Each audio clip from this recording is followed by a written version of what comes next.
I discovered your child out on the balcony, so I brought her inside amidst the bitter cold of winter night. A sudden ring of the doorbell startled me. Upon answering it, a police officer stood before me. Confusion clouded my mind. My own daughter lay asleep beside me. Yet there stood the officer, holding a young girl, no more than 5, her lips tinged blue from the chill, shivering uncontrollably. "She's not mine, officer," I protested, but my words seemed to falter against his skepticism. He insisted on taking her to the hospital. The girl's hair was tangled and wild, her clothes tattered and grimy, far from resembling anything cared for. Despite her apparent age, she appeared frail and undernourished. Whose child could she be, and why had fate led her to our balcony? Little did I realize the upheaval this mysterious girl would soon bring into our lives. My name is Janice, a 32-year-old office worker residing on the first floor of an apartment my parents had purchased for us. I live there with my husband, a former classmate from high school, and our 5-year-old daughter, Susie. Both my husband and I work for the same company, but his job often requires him to travel, even on his days off, as he's always ready to lend a hand to his colleagues. On a particularly cold winter night, my husband was away on a business trip, leaving Susie and me home alone. Suddenly, the doorbell pierced the silence. Peering through the doorbell camera, I spotted a police officer standing outside. Confusion gripped me at the sight of this unexpected visitor, but upon opening the door, he uttered words that sent a chill down my spine. "I found your child on the balcony, so I have brought her here." Bewilderment consumed me. My daughter was safe and sound asleep inside the house. "What?" I stammered, my mind racing to comprehend the situation. The officer's expression mirrored my shock, but it was I who felt utterly bewildered. How had a child ended up on our balcony while I was unaware, sound asleep? The officer stood before me with a girl of about 5 years old, her lips trembling with cold, a bluish hue casting shadows on her delicate features. The frosty air hinted at the possibility of snow. "She's not mine. I don't know her," I insisted, but doubt lingered in the officer's eyes even after my words. "Nevertheless, I'm taking her to the hospital," he declared firmly. Moved by the sight of the shivering child, I hurried to fetch a warm blanket from the depths of the room and enveloped her fragile frame within its comforting embrace. Her tiny hands, icy to the touch, clenched with a silent resolve, while her tearful eyes remained stoic, her lips quivering in silence. Her disheveled hair and stained clothes, riddled with holes, bore witness to neglect, hinting at a life marred by hardship. She appeared painfully thin and unnaturally pale, evoking a wave of compassion within me. Who was she? And what cruel twist of fate had led her to our balcony? The questions weighed heavily on my mind, each one accompanied by a pang of empathy for a child of the same age as my own daughter, enduring such suffering. Sleep eluded me that night, consumed by worry for the mysterious girl's well-being. A warning rang out, prompting a call from my husband. "Anything out of the ordinary while I was away?" he inquired. "Actually, yes. There was a peculiar incident involving a young girl on our balcony. The police intervened and took her to the hospital," I replied, taken aback by the unexpected turn of events. "Why didn't you look after her yourself?" he questioned, his tone edged with surprise. "What? She was a stranger. What could I do?" I defended, feeling the weight of his accusation. "But you're a mother too. You could have offered her comfort instead of involving the police," he countered sharply. Confusion clouded my thoughts as his sudden anger caught me off guard. How did he know the girl's age? We hadn't discussed such details. Seeking clarification, I pressed him for answers, but his response lacked coherence. "Actually, she's the daughter of an acquaintance. Her mother is absent, and I felt compelled to help," he admitted, his tone softer now, tinged with remorse. "But yesterday, you seemed intent on taking care of her," I protested, struggling to make sense of his conflicting actions. "Wait, you weren't on a business trip," I exclaimed, my disbelief mounting with each revelation. "You need to explain everything clearly," I demanded, my frustration simmering beneath the surface. Though he offered apologies, I struggled to reconcile his actions with leaving a vulnerable child unattended on our balcony, exposed to the merciless cold. Even if he had dressed her warmly, the risk of harm loomed ominously. "So what's going on? Where are you?" My husband's voice crackled through the phone. claiming he was in the midst of searching for the girl's mother. Yet, a sense of unease gnawed at me. His words felt evasive, as if concealing something deeper. Upon his return from his business trip, he offered vague explanations, retrieved the girl from the police, and unsettlingly left her in my care. "Did you locate her mother and her father?" I probed, seeking clarity amidst the murky waters of uncertainty. Not yet. As for her father, I'm not sure," he mumbled, his responses lacking conviction. "And this acquaintance you mentioned?" I pressed, desperation creeping into my voice. "Just someone I know casually. Let's leave it at that." "I'll be heading out on another business trip soon," he deflected, his words failing to assuage my growing apprehension. "Wait a minute. What about the girl?" I implored, but my husband brushed aside my concerns, departing without a backward glance, leaving the girl behind in his wake. A sense of foreboding gripped me, propelling me to delve into his belongings, where I stumbled upon something concealed within the inner pocket of his suit. Shock coursed through me as I absorbed its contents, prompting an urgent call to my husband, yet my efforts to reach him proved futile. In the midst of my turmoil, I suddenly became aware of Susie and the little girl, their eyes filled with trepidation as they gazed up at me, waiting for answers. What's your name?" I asked gently, sensing Ashley's nervousness as she responded in a timid voice, revealing she was the same age as my daughter, 5 years old. A warm smile graced my lips, but to my surprise, Ashley's initial shock melted into cheerful laughter, her small frame shaking with mirth as she clutched her grumbling stomach. "Feeling hungry, huh?" I inquired, receiving an eager nod in response. With quick hands, I prepared Hawaiian plate lunches for both my daughter and Ashley, their curious eyes fixed on the unfamiliar meal.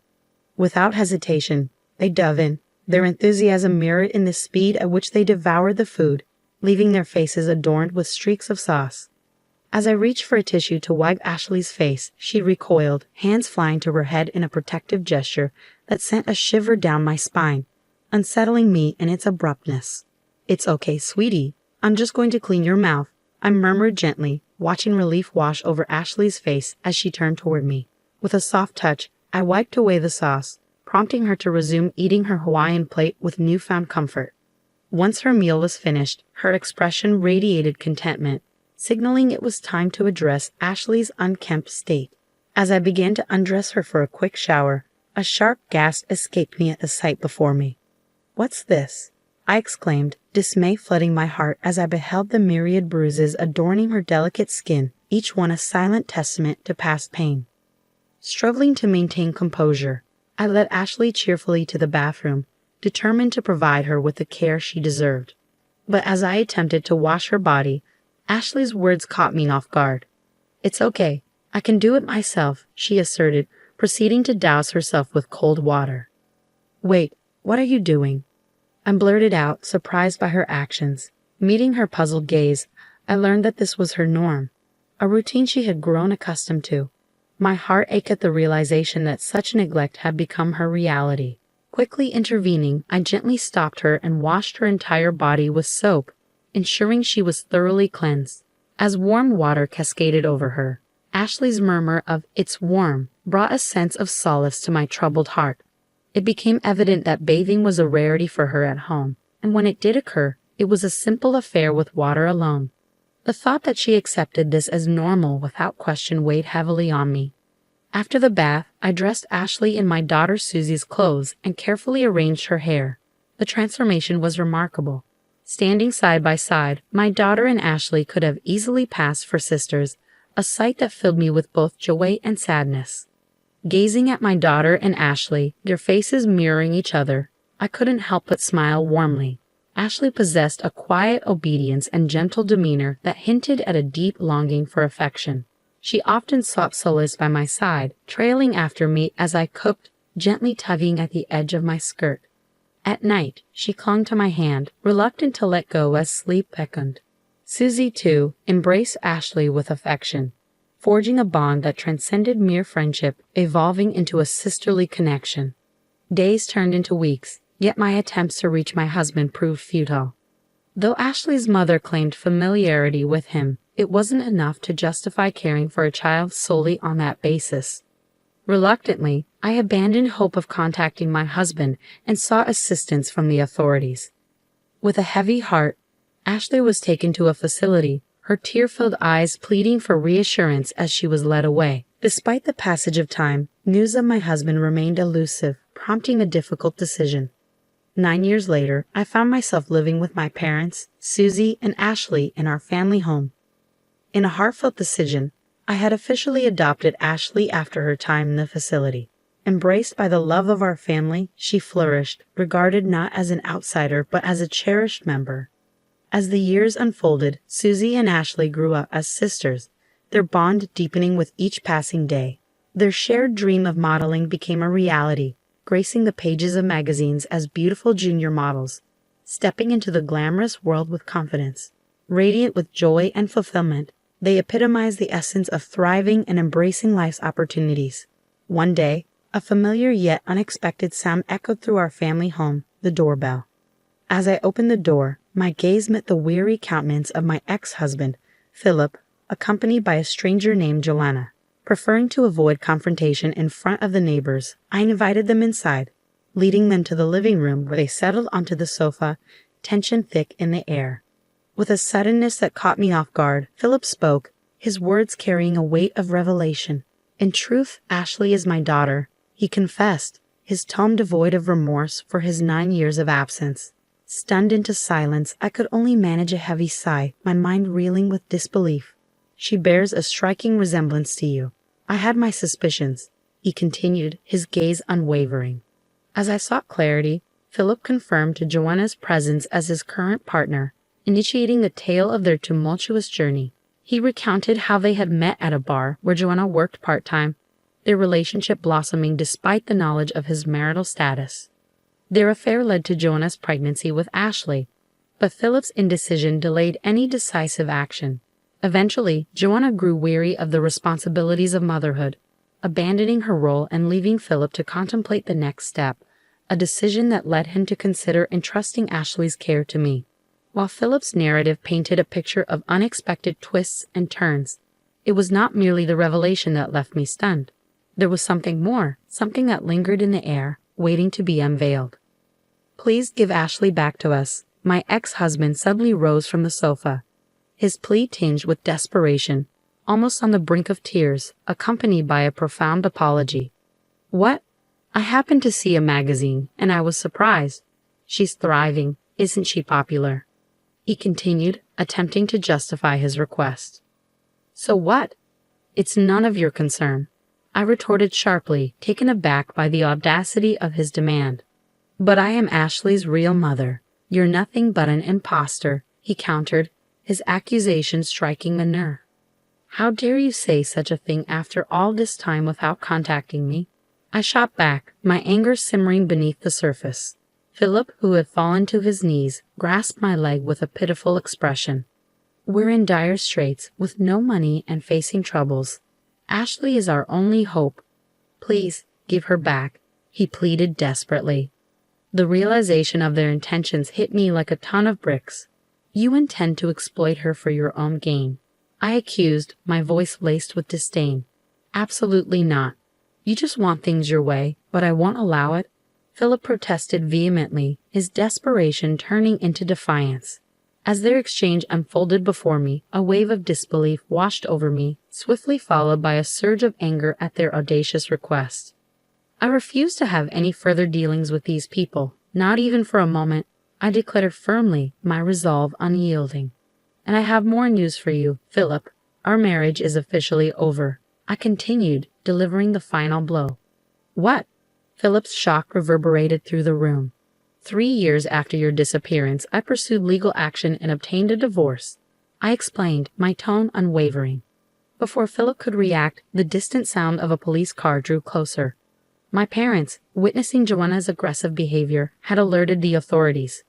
"The police are here now, so I advise you not to return to this house," I warned sternly, bracing myself for any further confrontation. In a desperate attempt to salvage the situation, Philip resorted to pleading, even offering to relinquish custody of Ashley in exchange for financial assistance. It was a pitiful display, one that only confirmed my decision to sever ties with him for good.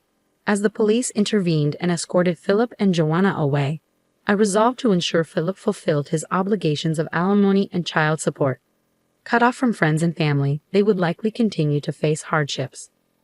Despite the chaos and upheaval, the once frightened little girl had blossomed into a remarkable young woman. With her by my side, along with the unwavering support of my parents, I looked toward the future with renewed optimism, embracing the dreams that lay ahead.